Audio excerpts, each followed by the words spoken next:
Hello everyone, কেমন আছেন সবাই? আশা করি সবাই খুব ভালো আছেন। তো চলে এলাম ফের নতুন একটা ভিডিও নিয়ে। তো আজকের আপনাদের সাথে আমি শেয়ার করতে এলাম কিভাবে আমি নিরামিষ গোবিন্দভোগ চালের খিচুড়ি বানাই। তো একটা ফুলকপি নিয়েছি, ফুলকপিটাও কেটে নিলাম। এখানে চাল ডাল বসিয়ে দিয়েছি সেদ্ধ হতে। আর এখানে একটা টমেটো কুচি করে নিচ্ছি, আর নিয়েছি পরিমাণ মতন আদা। অল্প একটুখানি আদা গ্রেট করে দেব। তো আদাটাও আমি গ্রেট করে নিয়েছি। এখানে আমি বসিয়ে দিয়েছি দেখুন কড়াই। তো কড়ার মধ্যে বসাতে না বসাতেই দেখলাম কড়াটা কিরম যেন লাল মতন হয়ে গেল, নতুন লোয়ার কড়া। তো আমি কর্তামশাইকে জিজ্ঞেস করলাম লাল কেন হচ্ছে, বললো কিছু এরকম লাল হয় লোয়ার কড়া, এটা আমার জানা ছিল না। আর এখানে আমি ফোড়ন দেবো তেজপাতা, শুকনো লঙ্কা আর গোটা জিরে দেবো ফোড়ন। আর ফ্রোজেন করা মটরশুঁটি নিয়েছি। একটুখানি নিরামিষ খিচুড়ির মধ্যে দেখবেন একটু সবজি দিয়ে বানালে খেতে খুবই ভালো লাগে। ফুলকপিটাও ভাজা হয়ে গেছে, ফুলকপিটা বসিয়ে দিয়েছি।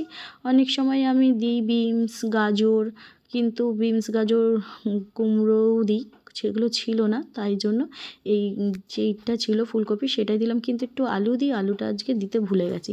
তো মশলাটা এখানে ভাজা হয়ে গেছে। তো তার মধ্যে আমি দিয়ে দিলাম গ্রেট করা আদাটাও, তারপরে দিলাম টমেটো কুচিটা, আর হচ্ছে মটরশুঁটিটা দিয়ে আস্তে করে একটু নুন দিয়েছিলাম, নুনের ক্লিপটা নেওয়া হয়নি। তো এটা ভালো করে সেদ্ধ হতে দিলাম। তার মধ্যে দিলাম হলুদ গুঁড়ো, লঙ্কার গুঁড়ো, আর দিচ্ছি হচ্ছে জিরের গুঁড়ো। তো এটা ভালো করে কষিয়ে কষিয়ে নিচ্ছি। এই দেখুন মশলাটার থেকে তেলও ছেড়ে গেছে। এইটা আমি এবার মিশিয়ে দেবো হচ্ছে এখানে আমার মশলাটাও মটরশুঁটিগুলোও সেদ্ধ হয়ে গেছে। আর এই দিকে তো চাল ডাল আগেই সেদ্ধ হয়ে গেছিলো, তার মধ্যে ফুলকপিটাও হালকা সেদ্ধ হওয়ার ছিল, সেটাও সেদ্ধ হয়ে গেছে। তো এই বেশিক্ষণ আর মানে খিচুড়িটা মানে নাড়াবো না, অল্প একটুখানি নাড়িয়ে ছাড়িয়ে এর মধ্যে এবার দেবো হচ্ছে স্বাদ মতন চিনি। অনেকে চিনি খায়, অনেকে চিনি খায় না। আর আমি দিলাম একটুখানি চিনি, আমাদের বাড়িতে একটু চিনি দিলে ভালো, সবাই খায়।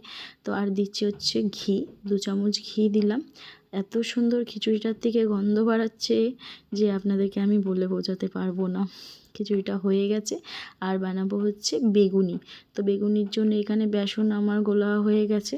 আর বেগুনি বানাবো, একটুখানি হচ্ছে পাঁপড় ভাজা করব। আর যেই দেখুন এখানে বেগুনি পাঁপড় ভাজা হয়ে গেছে, আর যেইটুখানি বেসন বেঁচেছিল ফেলে দেবো, তার জন্য এটা ফুরুলি টাইপের ভেজে নিয়েছি। আর বানাবো হচ্ছে ডিম ভাজা। তো এখানে লঙ্কা কুচি, পেঁয়াজ কুচি দিয়ে ডিমটাও গুলে নিয়েছি। তো ভালো লাগলে একটা লাইক করে দেবেন, আর কেমন হয়েছে ভিডিওটা কমেন্টে অবশ্যই জানাবেন। ভালো থাকবেন, সুস্থ থাকবেন, টাটা।